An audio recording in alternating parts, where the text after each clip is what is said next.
आप देख रहे हैं योर मनी और लेते हैं कुछ और क्वेश्चंस को। अगला व्यूअर हमारे साथ कल्याण मैथी कनेक्टेड है सवाल पूछने के लिए। कल्याण जी नमस्कार, बताइए क्या सवाल है आपका। नमस्कार जी। जैसे कि मेरा जो विजन है, मेरा एज है और कोलकाता से मैं बोल रहा हूँ। अभी इन्वेस्टमेंट हॉराइजन जो है 20 साल का है, लेकिन बच्चे के लिए एक कॉलेज एजुकेशन के लिए मेरा 8 साल का एक रीजन है, जिसके लिए पर्पस मुझे चाहिए 50 लाख के आसपास। और रिटायरमेंट के लिए जो 20 साल की है, 20 इयर्स की, ये इसके लिए मेरा पर्पस का जो है वो लगभग 2 करोड़ का, 2 शेयर का। और एक बच्चे के हायर स्टडी के लिए 5 इयर्स के लिए लगभग 10 लाख का। तो हालांकि मेरा SIP एक 1000 की 2 लाख की का पोर्टफोलियो वैल्यू है। अभी 8 साल से इन्वेस्टेड हूँ। बाकी सब जो है 2-3 साल से इन्वेस्टेड हूँ, 2-3 महीने से इन्वेस्टेड हूँ। मेरा मोतीलाल ओसवाल की मिड कैप है और एक निपन इंडिया की लार्ज कैप फंड है 3000 का, और मोतीलाल ओसवाल का मिड कैप जो है वो 2000 का है, और पराग परिक में 4000 का है। और एक SBI इनोवेटिव फंड मैंने NF के टाइम में डाला था 1,500 की, 1,500 की। तो लगभग 20,000 के टोटल SIP करवाना है मेरा। तो मुझे थोड़ा पोर्टफोलियो सजेशन चाहिए थी, जैसे कि कौन सा, अगर किसी फंड को ड्राफ्ट करना है तो मैं ड्राफ्ट भी कर सकता हूँ, या ऐड करना है तो ऐड भी कर सकता है। थोड़ा सजेस्टिव पोर्टफोलियो चाहिए थी मुझे, स्पेशली बच्चे की पढ़ाई के लिए और रिटायरमेंट के लिए। पूछ लेते हैं आपके लिए क्या है रह गया। इन्होंने पूरा अपना सवाल तो बता दिया ऑलरेडी। फंड्स के नेम मैं क्विकली बार रिपीट कर देती हूँ। UTI flexi cap 1000 per month, 3000 per month है निपॉन इंडिया लार्ज कैप पे, 4000 पराग पर एक फ्लेक्सी कैप में, 2000 मोतीलाल मिड कैप पर, 1500 SBI इनोवेटिव अपॉर्चुनिटीज। 5 साल में 10 लाख चाहिए, 8 साल में 50 लाख और फिर 20 साल में 2 करोड़। 11,000 के SIP चल रहे हैं, 5,000 और इंक्रीज करना है। क्या सजेशन रहेगा इनके लिए? कल्याण जी देखिए, थोड़ा सा ट्रिकी आपका, क्योंकि आपकी इन्वेस्टमेंट्स और आपका जो गोल्स है थोड़ा सा ट्रिकी सिचुएशन है, तो उसको हम डिकोड करते हैं। फर्स्ट ऑफ ऑल, जो फंड लेवल पे आप बोल रहे हैं, तो मैं एक ही सजेशन दूंगा कि आप जो SBI इनोवेटिव अपॉर्चुनिटीज फंड है उसकी जगह पे आप SBI मल्टी कैप फंड ले लीजिए। ओनली वन चेंज जहां पे आपके फंड्स की बात आती है, बट टारगेट को लेके हम डिस्कशन करते हैं। तो जैसे आपका पहला टारगेट जो है वो 5 साल में आएगा, जिसमें आपको पैसे की जरूरत आएगी। अब उसमें आपका 20,000 का सिप चल रहा है, 2 लाख का आपका ऑलरेडी लमसम हो रखा है। अगर मैं 12% की ग्रोथ रेट से लेता हूं और आप 20,000 का SIP कर रहे हैं, तो रफली 21 लाख के आसपास आपका जो है कॉर्पस बनेगा 5 साल के बाद। अब वहां पे आपको रिक्वायरमेंट होगी 10 लाख रुपए की, वो बहुत इजीली पूरी हो जाएगी। लेकिन उसके बाद जो 11 लाख रुपए आपके बचेंगे, और आपका नेक्स्ट टारगेट और 3 साल के बाद आ जाएगा जहां पे आपको 50 लाख की जरूरत है। अब वहां पे अगर मैं ये 11 लाख रुपए प्लस आपकी जो सिप चल रही है उसको मैं 12% के ग्रोथ रेट से कंटिन्यू करता हूं, तो आपका टोटल कॉर्पस बनेगा 25 लाख। और यहाँ पे कहीं ना कहीं बहुत आपके लिए स्टक सिचुएशन हो जाएगी, बिकॉज जरूरत आपको 50 लाख रुपए की है। और यदि आप वहां से 25 लाख पूरा निकाल भी लेते हैं और उसके बाद आपको रिमेनिंग 25 लाख कहीं से फंड करने पड़ेंगे, और आपको अपने जो रिटायरमेंट कॉर्पस है उसके लिए आपको बहुत ज्यादा प्रॉब्लम आएगा।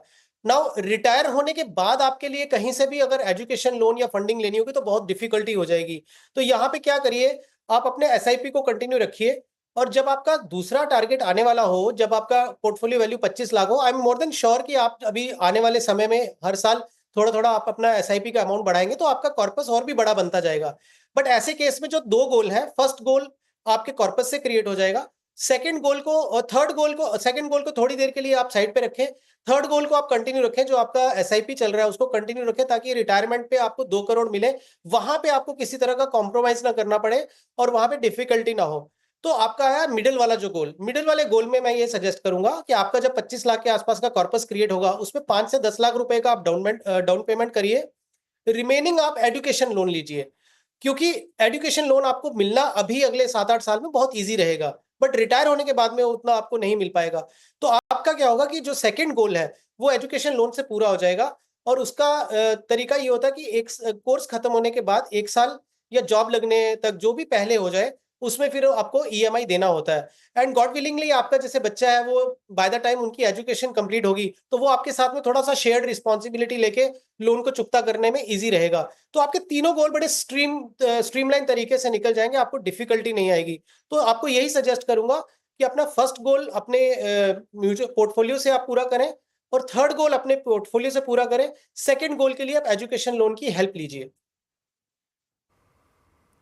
ओके, चलिए, तो ये सजेशन आपको दिया गया है, अकॉर्डिंगली आप चेंजेस कर सकते हैं।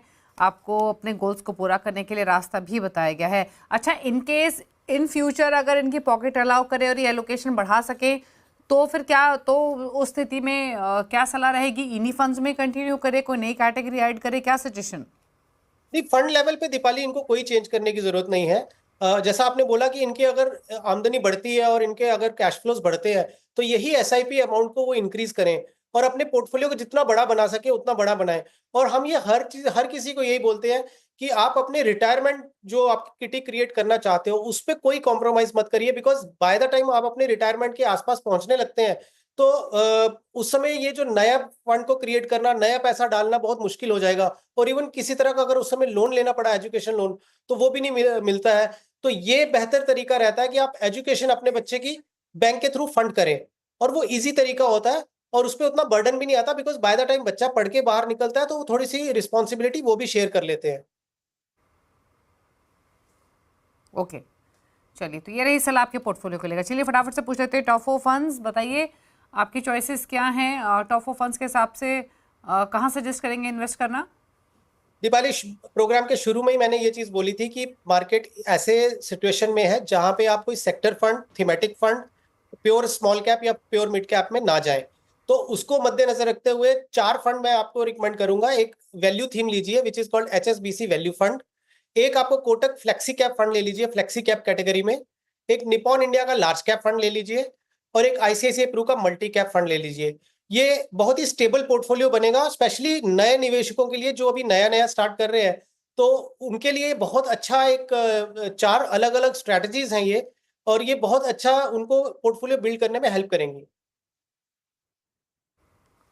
ओके, चलिए, तो ये रही सलाह आपके लिए। टॉप 4 फंड्स भी आपके स्क्रीन पर है, HSBC value fund, Kotak flexi cap, Nippon India large cap और आईसीआईसीआई प्रू मल्टी कैप। शुक्रिया आपका विकास जी, आने के लिए शो में सभी क्वेरीज को आंसर करने के साथ साथ अपने टॉप 4 फंड्स बताने के लिए। Thank you so much. इसी के साथ एक ब्रेक का वक्त भी हो गया है। योर मनी में इसी के साथ इतना है। ब्रेक के उस पार अब देखिए आवाज समाचार। नमस्कार।